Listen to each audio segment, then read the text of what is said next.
What is up, YouTube? I have not done an update on my reef tank in a very long time, so I will be doing one right now.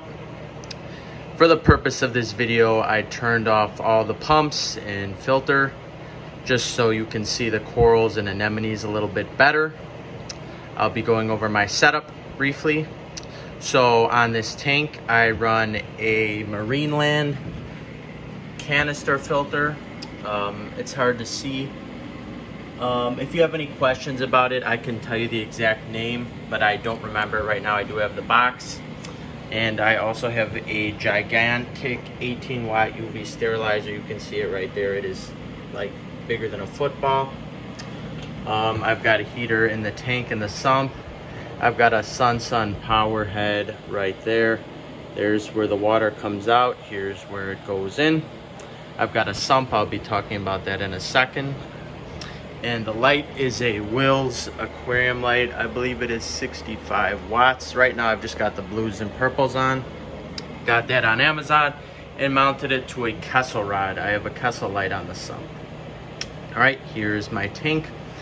I have a yellow tang, a blue mandarin goby, 10 blue chromas, a chocolate domino clownfish, a regular clownfish, a royal grama, a red fire shrimp who's currently hiding, and a bunch of snails, Astrea, Nearite, some turbo snails, and I have a bunch of tiny hermit crabs.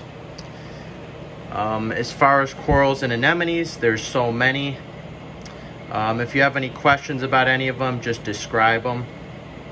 But I've got some green bird's nest at the top, some acropora. I've got the branching gonopora right there. I've got the ultra rainbow bubble tip anemones. There's 3, 2 are in the front, 1 moved behind the back. I've got some big octo spawns on the left, some frog spawn torch hybrids, some hammers, a Duncan. I've got a couple I've got 3 blastos. I've got 2 beautiful zoas. I've got Easter egg chalice. I've got a solar flare chalice. I've got 3 rock flower anemones, which you actually will not be able to see in this video because they're kind of hidden behind the coral. They like to hide for some reason. They moved out of the light. I've got a bunch of frog spawn, some on the right side, some hybrids with torches. I've got the beautiful Scalemia. That's my most expensive coral, the tricolor Scalemia. I've got some mushrooms. I've got a, forget what you call this guy right here. I can't think, Lobo. I've got a leather coral shaped like a mushroom right there. I've got another yellow mushroom right there, and that's a baby of that mushroom. If you've got any questions about anything specifically, let me know and I'll tell you all about the coral. I've also got the branching gonopora right there. Almost missed it, it doesn't stand out. And I've got this guy right here, which is fading. That is my only coral that is not doing very well. I have the name of it saved on my notes, but I can't think of it off the top of my head right now. I'll probably remember it as soon as I end the video, but if you have a question about what that is, I'll let you know. So, I'll show you an up close of all the corals because, of course, they look better up close in detail, the corals and anemones.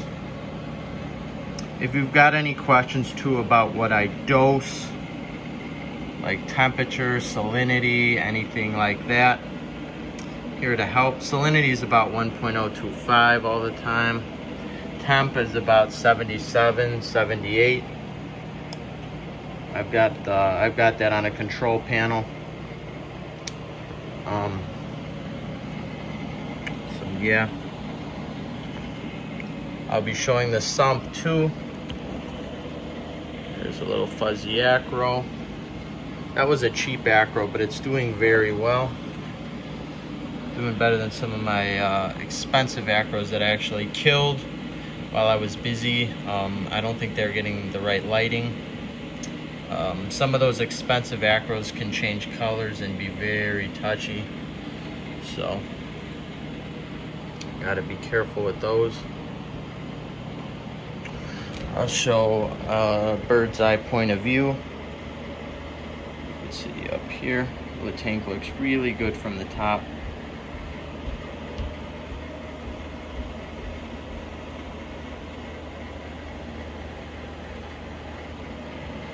And here's the sump. I've got a Mocha Storm clownfish in the sump here because he doesn't get along with anybody else. Got a bunch of hair algae. Unfortunately, there's a little bit of bubble algae and aptasia. Well, more than a little bit, but there's some bubble algae and aptasia. But I do have a lot of algae in here, help pulling nitrates and phosphates out of the water, because I do have, there's a skimmer. I do have a lot of fish and coral. And the skimmer right here, it's an octo skimmer. It's good for up to 90 gallons. The sump and tank together are 72. And then here's the Kessel A80. I've got it on white right now. Help grow some of this algae, help clean the water. And then I've got freshwater fish too, but here's some of the products I use. Fusion 1, Fusion 2, Balance. I have an ions behind there, but all I really use right now is Fusion 1, Fusion 2, and Balance. Here's the flakes I use. I use algae, and then I do feed mysis, and I feed brine shrimp, frozen. Sometimes I give live brine too. Here's my mandarin goby. It's kind of hard with the blue, but he's chilling right here. He does eat frozen food.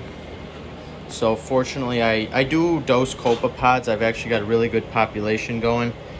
But he does eat frozen food very well. Just the first day I got him, I fed him frozen and he was eating it really well. So I got lucky with that one. But yeah, I like to feed a variety of foods, some high quality flake. Switch it up with frozen, switch it up with pellets. I only use reverse osmosis, deionized water. And I do a water change every single week. So once a week I do a water change just because I've got so many fish and coral that I kind of have to keep the nitrates and phosphates down. That could be part of the reason too some of my touchier, more expensive acropora wasn't doing well, because my phosphates and nitrates do run pretty high. So yep, if you guys got any questions, leave them down in the comments below and I'll try to answer them. Thank you. Thanks for watching.